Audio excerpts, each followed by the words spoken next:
Mga kapuso, this morning makakasama natin ang pride ng General Santos City kung saan kinilala lang naman ang talino at husay nito sa katatapos lang na Owlypia Intellectual Challenge na ginanap sa Harvard Graduate School of Education sa Boston, Massachusetts.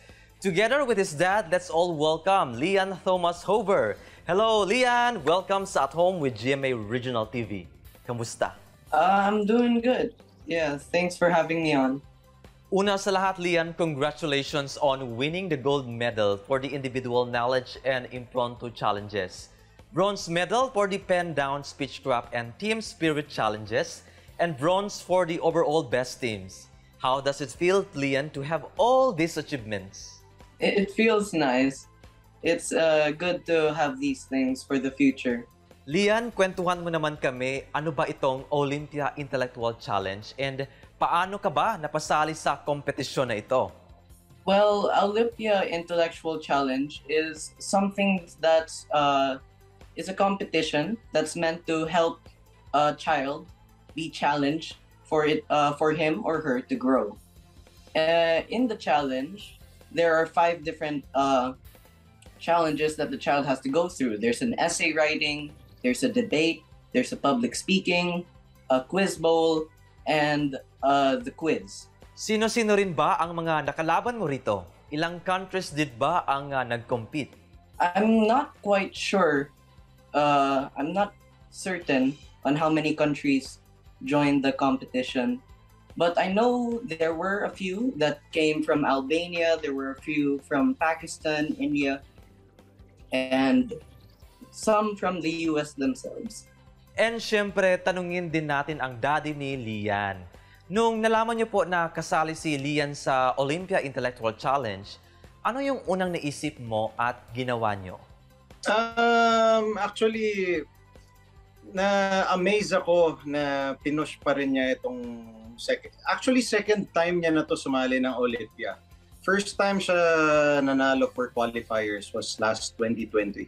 Unfortunately, na-suspend, hindi na-cancel yung event, yung global round sa Harvard dahil nga of the pandemic. But this time, nung nagsabi siya na he joined again and now, and luckily, pumasa na naman siya, parang he was really eager to join the global round since medyo mas maluwag naman na talaga yung mga restrictions natin ngayon.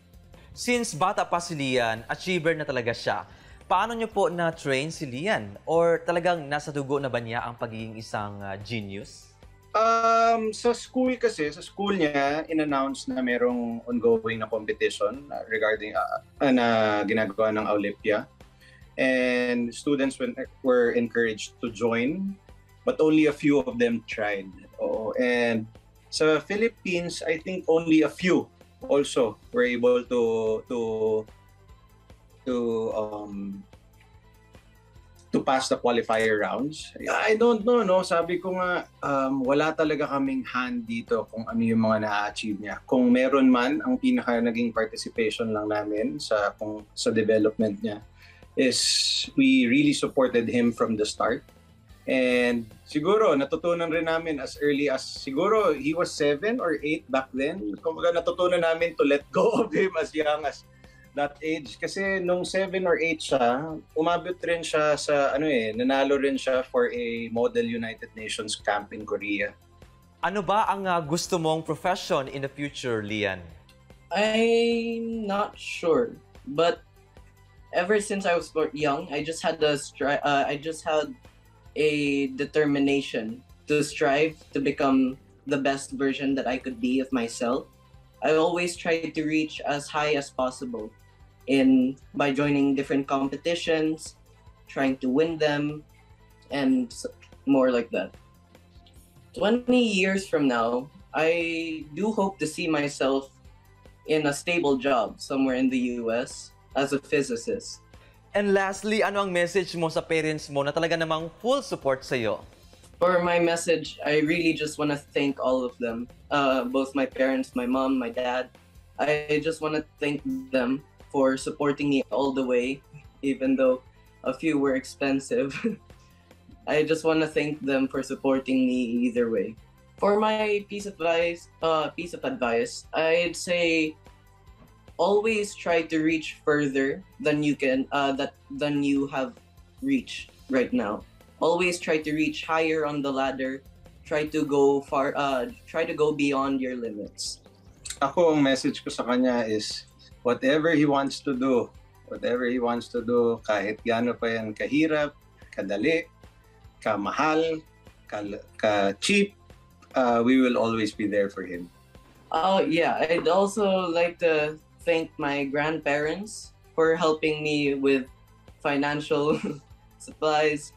I also want to thank the rest of my family, my aunts, my uncles for supporting me all the way, and of course my siblings for helping me have that drive to reach a higher goal. Thank you so much, Lyanne Thomas Jover. Daghang salamat sa imong time diri sa At Home with GMA Regional TV. Thank you. Thank you.